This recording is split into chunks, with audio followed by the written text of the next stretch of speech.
ഇബ്നു കസീർ ആരായിരുന്നു? ഹാഫിദ് ബിൻ അസ്കലാനി ദുറുൽ കാമിൽ രേഖപ്പെടുത്തി വെക്കുന്നുണ്ട്. ഇബ്നു കസീറിനെ തൊട്ട് തന്നെ റിപ്പോർട്ട് ചെയ്യുന്നുണ്ട് അദ്ദേഹം അശ്അരി ആയിരുന്നു എന്ന് പരിചയപ്പെടുത്തുന്നുണ്ട് എന്നുള്ളതാണ്. ഉലാത്തുൽ ഹനാബിലയുടെ പിൻഗാമികളായിട്ടാണ് ഇന്ന് കേരളത്തിലും ലോകതലത്തിലുമുള്ള സലഫികൾ ഞങ്ങൾ ഹനാബിലത്താണെന്ന് പറഞ്ഞ് നടക്കുന്നവരൊക്കെ.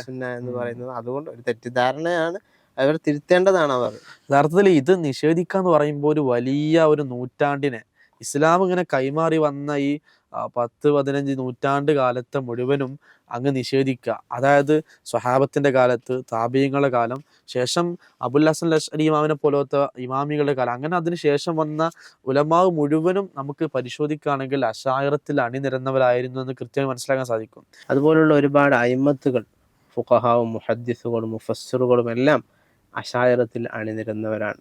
ആ അശായറത്താണ് ഇന്ന് ലോകത്ത് മുഖ്യധാര മുസ്ലിമീങ്ങൾ എന്ന് അറിയപ്പെടുന്നത്. അസ്സവാദുൽ അഅ്ളം അഥവാ അഹ്ലുസുന്ന വൽ ജമാഅയായി അവരാണ് ഇന്ന് അറിയപ്പെടുന്നത്.